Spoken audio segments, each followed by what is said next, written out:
आज से पावन चैत्र नवरात्रि की शुरुआत हो गई है, यानी कि हमारे नव वर्ष की शुरुआत भी हो गई है। ऐसे में पूरे देश भर में खास तौर पर माता के मंदिरों में भक्तों का तांता है और सजावट लगातार की जा रही है।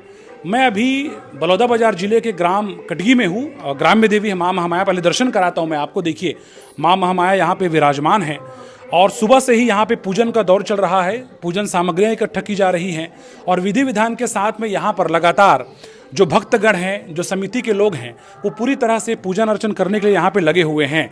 और जिस तरह से सुदर्शन न्यूज़ लगातार अपील करता है कि हम सनातनी हैं और इस बात का हम सबको गर्व होना चाहिए, इसी कड़ी में हम अपील लगातार करते हैं कि हर घर में भगवा ध्वज लगना चाहिए और हर मस्तक पर तिलक लगना चाहिए। लोग आप देखिए जो यहाँ पे खड़े हुए हैं, इनके माथे सुशोभित हो रहे हैं, मस्तक पर तिलक लगा हुआ है और चेहरे किस तरह से यहाँ पर खिले हुए हैं। इस पावन अवसर पर लोगों से बातचीत करते हैं और लगातार हम लोग ये अपील कर रहे हैं कि हर मस्तक पर तिलक हो हर सनातनी के और हर घर के छत पर भगवा ध्वज लगे। आप इस अपील को किस तरह से प्रयास करेंगे, समर्थन करेंगे, क्या कहेंगे आप? ये हमारे हिंदू का प्रतीक है कि हर के मस्तक में तिलक लगना चाहिए और हर घर में ध्वजा फहराना चाहिए। ये हमारा धर्म है, ये हिंदू धर्म का प्रतीक होता है। कैसा लग रहा है, चूंकि आज से हमारे नववर्ष की शुरुआत हो रही है। जो पाश्चात्य संस्कृति वाले लोग हैं वो लगातार 1 जनवरी से शुरू करते हैं, उस समय शराब, कबाब, तमाम तरह की चीज़ें बिकती है, लोग खाते हैं। लेकिन इस अवसर पर लोग पूजन सामग्रियों को इकट्ठा करते हैं और पूजन शुरुआत करते हैं। कितना अंतर आपको लगता है और कैसी अनुभूति होती है हिंदू नववर्ष में?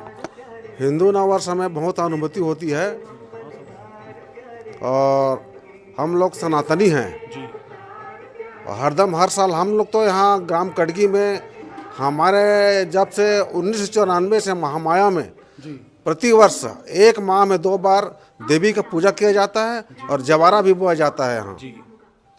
कुछ और लोग हैं, श्रद्धालु हैं, उनसे बातचीत करेंगे। आप सामने आइए, आप भगवा पहने इसलिए सामने बुला रहा हूँ आपको।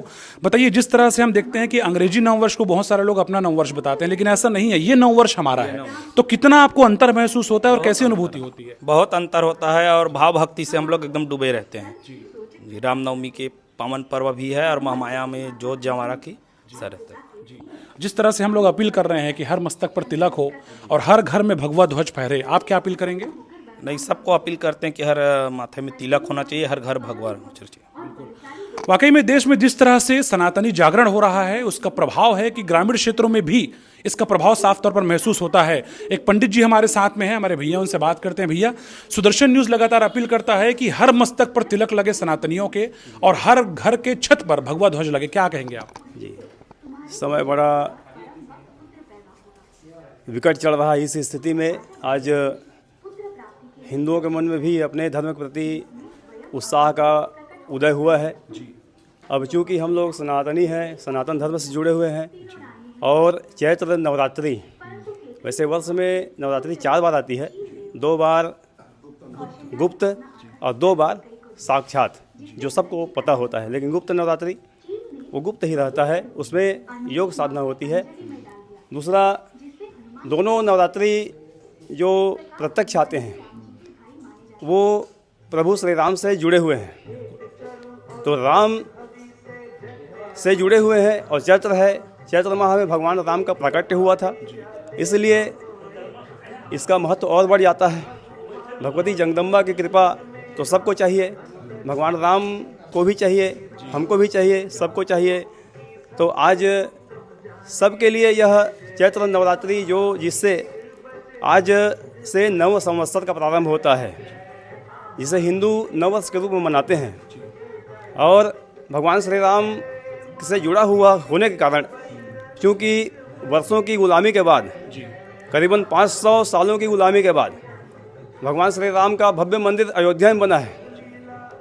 हमारे कई पूर्वज, कई पीढ़ियां खप गई इस लड़ाई को लड़ते हुए और आज की स्थिति में तब जाकर के हमें सफलता मिली, भगवान श्री राम का मंदिर का भव्य निर्माण हुआ। वैसे में उत्साह और बढ़ता है, तो ऐसे में भगवान श्री राम का जय घोष भी होना चाहिए। बोलिए राजा रामचंद्र की, भगवती दुर्गा मैया की। तो बिल्कुल आप समझ सकते हैं किस तरह का माहौल है कि चैत्र नवरात्र के अवसर पर भगवान श्री राम के, जय श्री राम के जयकारे लग रहे हैं और लोग ये मानते हैं कि हिंदू जागरण लगातार हो रहा है। मेरे सहयोगी देवाशीष शर्मा के साथ योगेश मिश्रा, सुदर्शन न्यूज़, कटगी, बलौदाबाजार, छत्तीसगढ़।